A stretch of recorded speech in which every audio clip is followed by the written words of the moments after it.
It came on a Tuesday. Of course it was a Tuesday, the most boring, forgettable day of the week, the day where nothing is supposed to happen. The package was just there, propped against my apartment door. A small brown cardboard box with no return address, my name and unit number written in sharp black marker. The handwriting was neat, too neat. Like someone was trying very hard to be perfectly legible. My first thought was that it was one of those subscription boxes I'd drunkenly signed up for and forgotten about. It happens. So I took it inside, kicked off my shoes, and dropped my keys in the bowl by the door. I was thinking about what leftovers to microwave for dinner when I tore it open. There was no packing material inside, just a single photograph face down, a standard 4x6 print.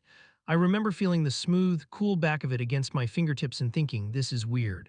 This is already weird. I flipped it over and my stomach just dropped. It felt like I'd swallowed a stone. The picture was of me and Reese, a guy from the analytics department. It was taken in the company parking lot probably last week. I recognized my stupid green coat. We were just standing by his car talking. I think we were complaining about the new coffee machine or something equally mind-numbing. We looked so normal, two coworkers killing time before heading home, but the angle was all wrong. It was taken from a distance, slightly elevated, maybe from the window of a van parked across the street or from the roof of the adjacent building. Someone had a long lens. Someone had watched us. My hands started to shake. I forced myself to turn the photo over again. Scrawled on the back in the same unnervingly neat handwriting were 7 words. Do you know who you're talking to? Not a threat, not a demand, just a question. And somehow that was so much worse. My brain went into overdrive, spinning through a Rolodex of horrors.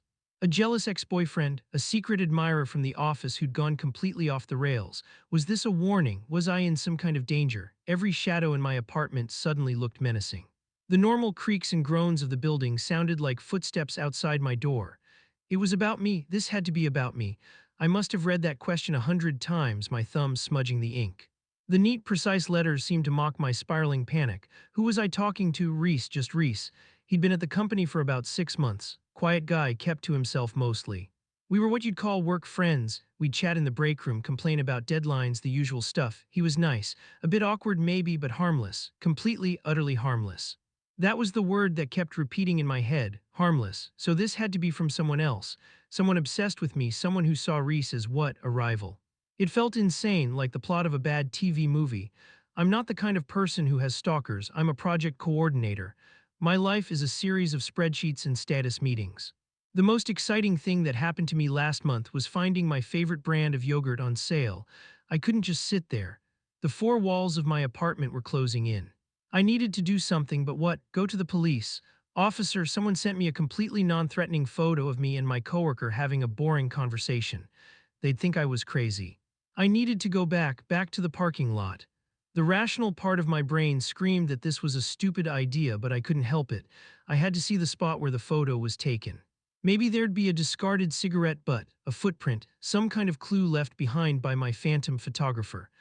I felt like a character in a detective novel, except I was terrified and had absolutely no idea what I was doing. I grabbed my keys and practically ran out the door. The drive back to the office was a blur. The sun had set and the parking lot was mostly empty, bathed in the sickly orange glow of the sodium lamps. My heart was pounding in my ears. I parked my car and got out, scanning the area, trying to recreate the angle from the photograph. I stood where I must have stood, looked towards Reese's usual spot. And that's when I saw it. It wasn't a clue, it wasn't a footprint or a cigarette, it was Reese's car. A dark blue sedan, plain just like him, except it wasn't plain anymore. Every single window, the windshield, the passenger windows, the rear window, was a spiderweb of shattered glass. Tiny, glittering cubes of it covered the asphalt around the car like a layer of frost. Someone had taken a bat or a crowbar and just methodically, viciously destroyed it. There was a rage in that destruction that was cold and terrifying. And I knew with a certainty that chilled me to the bone, this had nothing to do with me. The warning on the photo wasn't about me at all. It was about him. I didn't call the police. I just got back in my car, my hands trembling so badly I could barely fit the key in the ignition. I drove home 10 miles under the speed limit, checking my rearview mirror every 5 seconds. Every pair of headlights felt like a threat. That night I barely slept. I kept the photo on my nightstand, picking it up every time a floorboard creaked. Do you know who you're talking to? The question had changed. It was no longer the creepy query of a stalker. It felt like a genuine, urgent warning. Like someone was trying to tell me to stay away from Reese for my own good. The next morning, I went online. I found a small, anonymous forum for people dealing with weird, unexplainable personal situations. Using a throwaway account, I posted my story. I didn't use our real names, of course. I just laid out the facts, the photo, the note, the smashed up car. I needed to tell someone, anyone, even a bunch of strangers on the internet. I needed to know I wasn't losing my mind. Going to work felt like walking into a lion's den. The air in the office was thick with my own paranoia.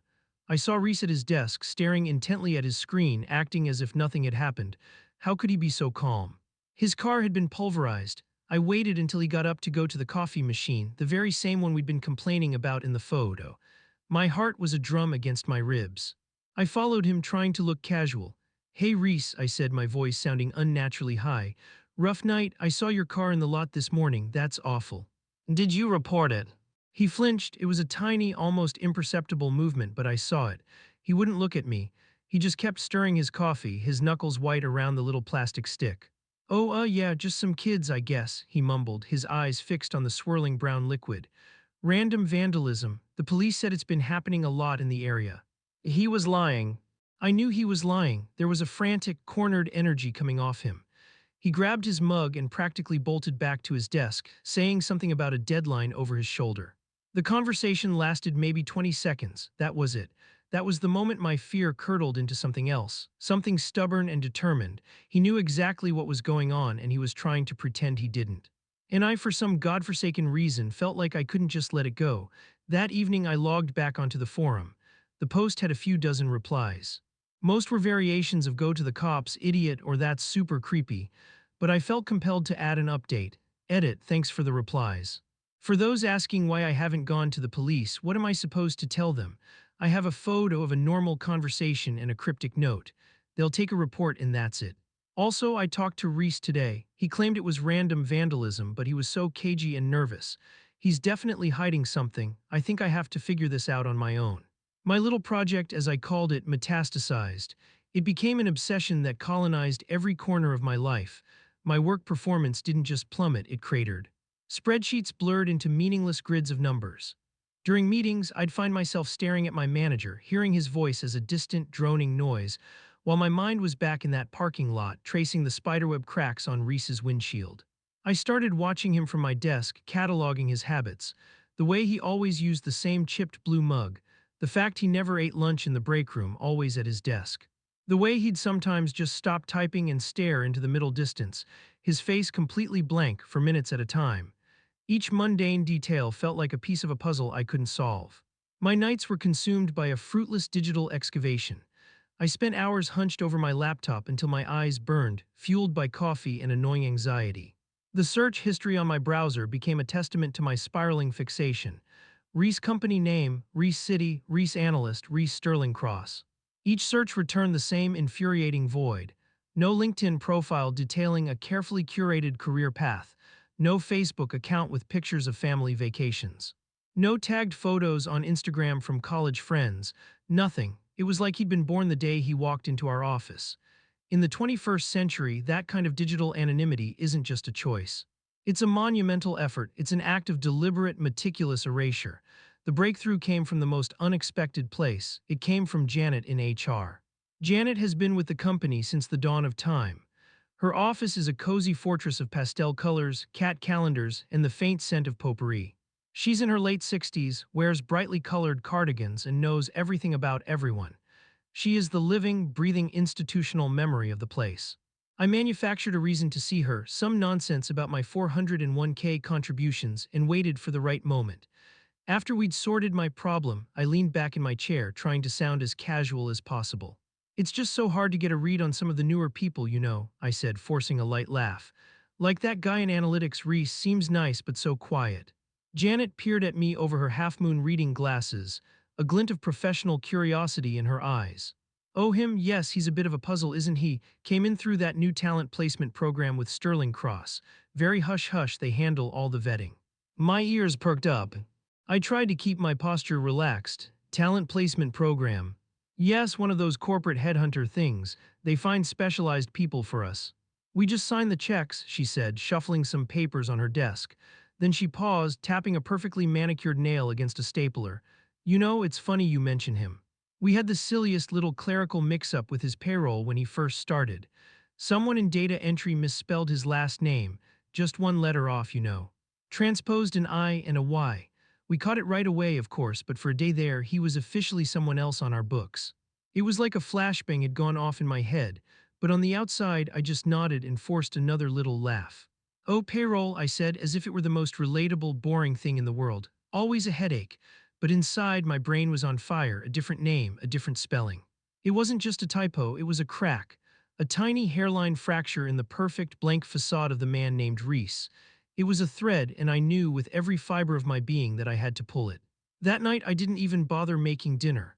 I went straight to my laptop, the name Janet had mentioned echoing in my head. I didn't know the exact spelling, but I knew the letters involved. I started trying different combinations, plugging the misspelled surname into the search engine along with terms like fraud, witness, crime, and trial. For the first hour, nothing. Just a random assortment of obituaries and social media profiles for people who were clearly not Reese. My hope began to wane. Maybe it really was just a typo. Maybe I was the crazy one, weaving a grand conspiracy out of a simple act of vandalism and a clerical error. And then I found it. It was an article from a national news syndicate dated 3 years ago. The headline was about the sentencing of a man named Alastair Finch, the kingpin of a massive investment fraud scheme that had bilked retirees out of hundreds of millions of dollars. It was a huge case, one I vaguely remembered hearing about. I scrolled through the article, my eyes scanning for any connection, and there it was, buried deep in the 11th paragraph. A single sentence about the prosecution's star witness, a junior portfolio manager from inside Finch's organization who had turned state's evidence. The article said he was the one who broke the case open, providing investigators with the internal documents that unraveled the entire conspiracy. For his cooperation, he had been placed in the Federal Witness Protection Program. His name, his real name, was there in black and white, and the surname was the one Janet had mentioned with the vowels transposed. I clicked on the name. It led me to another, older article, this one with a picture. It was a grainy courthouse photo, but there was no mistaking him. It was Reese. Younger, thinner, with a terrified, haunted look in his eyes, but it was him. My blood ran cold. I pushed my chair back from the desk as if the screen were radioactive. It all clicked into place with a sickening thud. The neat, anonymous handwriting on the back of the photo. The smashed car windows, an act not of random vandalism, but of targeted intimidation. And the question, that terrifying, perfect question, do you know who you're talking to? It wasn't a stalker's jealous warning. It was a threat from the remnants of a criminal empire. Or maybe, just maybe, it was a desperate attempt by someone, another protected witness, a federal agent, to warn me away, to tell me that the quiet, awkward guy from analytics wasn't just a coworker. He was a man with a target on his back, a ghost running from a very real, very dangerous past. And by simply standing next to him in a parking lot, I had stepped directly into the line of fire. I felt like I couldn't breathe. The air in my apartment was suddenly thin and sharp. I spent the rest of the night with the lights on, jumping at every sound, my mind replaying every mundane interaction I'd ever had with Reese. Every complaint about the coffee machine, every nod in the hallway, was now tainted with a terrifying new significance.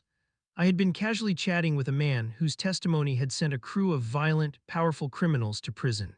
The kind of people who don't forget. The kind of people who have long memories and even longer reaches. The next day, I drove to work in a state of pure, undiluted dread. What was I supposed to do? Confront him? Hey Reese, I know you're in witness protection and it looks like your old pals have found you. It was insane. Go to the police. What would I show them? A 3-year-old news article and a wild theory. My plan, if you could call it that, was to do nothing. To keep my head down, to avoid him at all costs, to become a ghost in my own office. I just had to get through the day, the week, and pray that whoever was watching us had realized I was just an insignificant nobody. But when I got to my floor, I knew something was wrong. There was a weird hush over the normally bustling open-plan office. A few people were gathered in small, whispering groups. I saw my manager, Tom, walking towards me, his face grim. "Felicity, can I see you in my office for a moment?" he asked, his voice low. My stomach twisted into a knot. I followed him, my legs feeling like lead. We sat down and he closed the door. "There's no easy way to say this," he began, steepling his fingers on his desk. "Reese has resigned, effective immediately. He had a sudden and serious family emergency that requires him to relocate. He won't be coming back." I just stared at him, my face a blank mask. "Oh," I managed to say, "wow. That's sudden." Yes, well, these things happen, Tom said, clearly uncomfortable. The company wishes him all the best. We'll be reassigning his projects this afternoon. And that was it. He was gone just like that, no farewell email. No awkward goodbye cake in the break room. He had been erased from our office as completely as he had been erased from the internet. They had moved him, the smashed car was the signal. His cover was blown and the program had pulled him out, giving him a new name, a new city, a new life to start all over again. I would never see him again, I would never know if he was okay. The story was over. The threat presumably was gone, but something inside me was permanently broken. The world no longer felt safe or predictable. I had accidentally peeked behind the curtain and seen the terrifying machinery that grinds away beneath the surface of ordinary life. The cost of that knowledge was my peace of mind. I still have the photograph tucked away in a box. Sometimes I take it out and look at it. Two coworkers sharing a laugh in a parking lot, completely oblivious. Two people who no longer exist. Final update, it's me, the op. This is the last time I'll be updating this. He's gone, Reese or whatever his name is.